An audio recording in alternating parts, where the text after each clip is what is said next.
मेरा नाम प्रियंका है। मेरे पिता ने मेरे साथ जो किया वो कोई सोच भी नहीं सकता। मैं अपने पिता की इकलौती बेटी हूँ। हम बहुत ही रईस परिवार से हैं। हमारे एक कंपनी है, पैसों की कोई कमी नहीं है। बचपन से ही मुझे ऐशो आराम की आदत है। नौकर चाकर गाड़ियाँ मेरे चारों तरफ रहती थी। मेरी ज़िंदगी में बहुत अच्छे से जी रही थी। लेकिन उस एक दिन ने मेरी ज़िंदगी बदल दी। हमारे यहाँ कुछ ही दिनों में एक नया ड्राइवर आया था। वो ड्राइवर जवान था, लेकिन वो मुझे पसंद नहीं था। वो ज़्यादा सवाल पूछता था, कहाँ जा रहे हो, क्यों जाना है। इतना तो मेरे पापा मुझसे नहीं पूछते थे। एक दिन जब उस ड्राइवर ने हद कर दी तो मैंने उसे एक तमाचा मार दिया और उसे नौकरी से निकाल दिया। मैंने पापा को यह बात बताना ज़रूरी नहीं समझा, क्योंकि हमारे यहाँ ड्राइवर की कमी नहीं थी। लेकिन मुझे नहीं पता था कि मेरे साथ यह होने वाला है।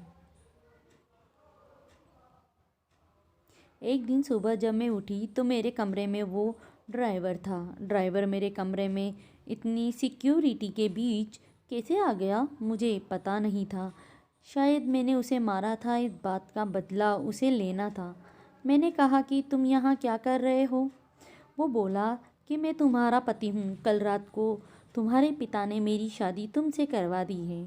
मैंने कहा कि तुम पागल हो, मेरे पिता तुमसे शादी करवाएंगे। और शादी हो गई, मुझे पता भी नहीं चला। फिर उसने कहा कि मुझे पता था तुम यह बात नहीं मानोगी, इसलिए मैं तुम्हें तस्वीरें दिखाता हूँ। उसने अपने मोबाइल से हमारी शादी की तस्वीरें दिखाई। वो सच बोल रहा था। मैं उसके साथ मंडप पर बैठी थी। मुझे होश नहीं था और मेरे पिता भी मेरा कन्यादान करते उस तस्वीर में थे। मुझे उस तस्वीर को देखकर भरोसा नहीं हुआ कि मेरे पिता हो मुझे इतना प्यार करते थे। वो मेरी शादी बेहोशी में मेरी मर्जी के बिना एक ड्राइवर से करवा सकते हैं। मैं उसी समय अपने पिता के पास गई।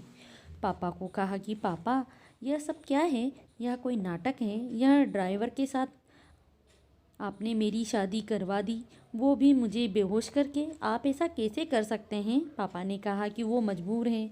मैंने कहा मजबूर, हम मजबूर हैं। इतने बड़े होने के बाद भी इसकी क्या औकात है, हम इसके आगे कैसे मजबूर हो सकते हैं। वो बोले कि जबान संभाल कर बात करो, अब मैं तुम्हारा पति हूँ। मैंने बोला, अब मैं इस शादी को नहीं मानती। यह कैसी शादी, यह मेरी मर्जी के खिलाफ है।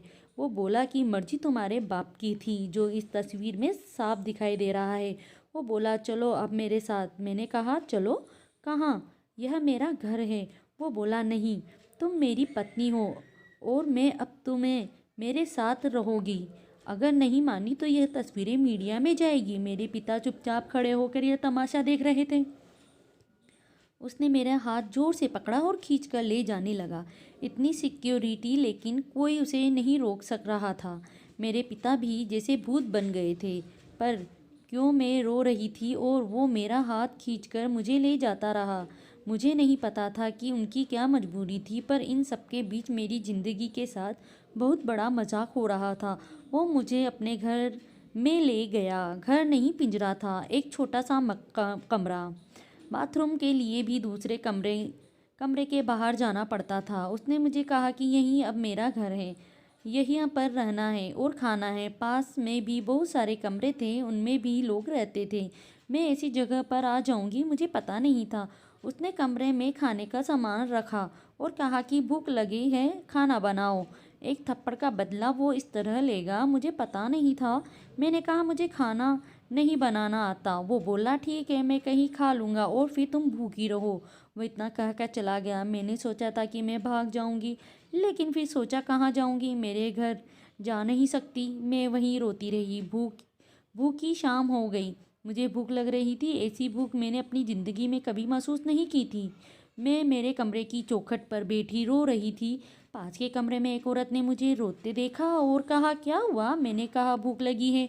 वो बोली, इतनी सी बात। उसने अपने कमरे में एक रोटी और थोड़ी दाल मुझे दी। उसे मैंने खाया। मैंने हर तरह के पकवान खाए, लेकिन वो रोटी और दाल खाकर मुझे जो अनुभव हुआ, लगा जैसे मैंने भगवान को पा लिया हो। रात हो गई थी। मैं वो वापस आया। आते ही उसने कमरे का दरवाज़ा लगा लिया। मुझे डर था कि वो कहीं मेरे साथ ज़बरदस्ती ज़बरदस्ती ना करे, लेकिन वो चुपचाप एक कोने में सो गया। इतने बड़े महल में एक कमरे में, वो भी अजनबी के साथ। मैंने सोचा कि अब मैं यह सब बर्दाश्त नहीं करूँगी। मैं उस रात सोई नहीं और सुबह उठने के पहले मैं उस कमरे से भाग निकली। मैं अपने एक दोस्त के यहाँ गई, लेकिन जब मैं उसके घर पहुँची तो उसने मुझे दरवाजे के अंदर नहीं आने दिया। बोला कि तुम्हारे पापा का फ़ोन आया था कि अगर किसी ने तुम्हारी मदद की तो अंजाम अच्छा नहीं होगा।